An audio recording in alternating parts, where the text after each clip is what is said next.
මගේ ආදරණීය දුවේ පුතේ ඔන්න අත්තම්මා ආවා. මගේ දූලා පුතාලා හැමදාම අත්තම්මාගේ කතන්දර බලනවා නේද? මේ අත්තම්මගේ 16 වෙනි කතාව. කවුරු හරි බලපු නැති කතාවක් තියෙනවා නම් බලන්න හොඳේ. තව දෙයක් කියන්න තියෙනවා. කෑගල් එක දරුවෙක් මට මැසේජ් එකක් එවලා තියෙනවා. එයාගේ පන්තියේ කතන්දර තරඟයකින් එයා කැත්තට උණ ගැනුන හැටි කතන්දරේ කියලා එයා දිනලා තෑගිත් ලබා ගත්තා කියලා. ඉතින් මට හරි සතුටුයි. ඔයාලත් එහෙම කරන්න. හොඳේ පැටවුනේ. ඉතින් පුතේ දුවේ අද අත්තම්මාගේ කතාව තමයි බූරුවාගේ මොලේ තරම. ඔන්න පුතේ කොහොමත් එක රටක වෙලෙන්දෙක් හිටියා.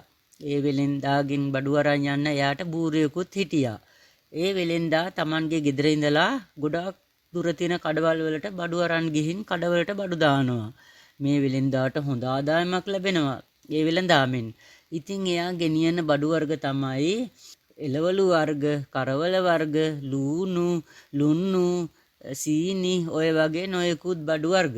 ඉතින් පුතේ මේ වෙලෙන්දාට කොච්චර මුදල් තිබුණත් මෙයාට කරුණාව අනුකම්පාව වගේ දේවල් ගෑවිලාවත් නැහැ. මෙයා බූරුවාගේ පිටේ බඩු පටවන්නේ කිසිම හිතක් පපුවක් නැති විදිහට.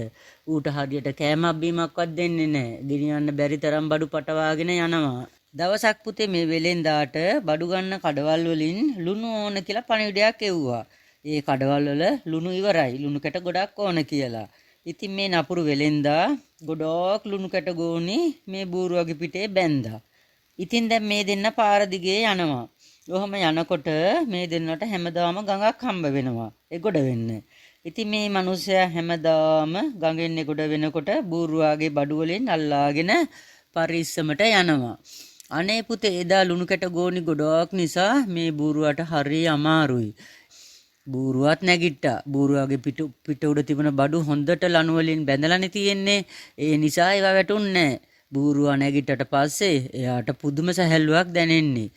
මොකද ලුණු කැට ටික ඔක්කොම දිය වෙලා වතුරට. බූරුවාට දැන් හරිම සැහැල්ලුයි. ඒ වගේම හරිම සතුටුයි. ඉතින් එයාලා හපව් ගෙදර ගියා. එදා කඩවල් වලට ලුණු දාගන්න බැරි වුණ නිසා වෙලෙන්ද පහුවෙනිදාත් ලුණු අරන් ගියා.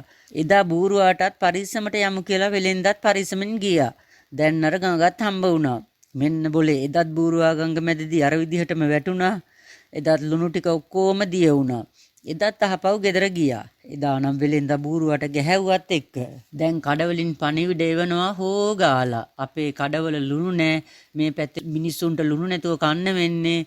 ඉක්මනට ලුණු ගෙන්නෙන් නැතිනම් අපි උඹෙන් ලුණු ගන්න එක නවත්තනවා කියලා. දැන් මේ වෙලෙන්දා එදත් ලුණු ගෝනි පුරවාගෙන ගියා. එදත් මේ බූරුවා ඒ දෙම කළානේ. දැන් නම් වෙලෙන්දාට හොඳටම කේන්ති. හිටපන් මම උඹට හොඳ වැඩක් කරන්න කියලා ගෙදර ගිහින් මුගේ පිට උඩට විශාල ප්‍රමාණයක් කොට්ට පුළුන් ගෝනි පැටෙව්වා. එහෙම කරලා ගඟ ළඟට එක්ක ගියා. එදා නම් බර නැහැ. හරි සැහැල්ලුයි. ඒ උනත් මේ මෝඩ බූරුවා ගඟ මැදදී වැටුණා. අනේ පුතේ එදා ඒ පුළුන් තෙමිලා හොඳටම බර වැඩි වෙලා මේ බූරුවාට නැගිට ගන්න බැරි වුණා. වෙලෙන්දත් ගෙදර ගියා. ලොකු බරකුත් එක්ක මේ බූරුවා නැගිට ගන්න බැරුව වතුර ගිලිලා මැරුණා. අනේ පව් නේද පුතේ. ඒක නිසා තමයි පුතේ කවුරු හරි මෝඩ වැඩක් කරනකොට බූරු වැඩ කරන්න එපා. බූරුවෙක් වගේ හැසිරෙන්න එපා. බූරුවෙක් වෙන්න නැතුව හිටපන් කියලා මිනිසු කියන්නේ ඒකයි පුතේ. ඉතින් මගේ පැටවු ටික හොඳට කතාව අහන්න, හිතට ගන්න, ඉස්කෝලේ ගිහින් කියන්න හොඳේ. subscribe කරන්න අමතක කරන්න එපා. ඉතින් දුවේ පුතේ ඔයාලට බුදු සරණයි, දෙවි පිහිටයි, ආයුබෝවන්.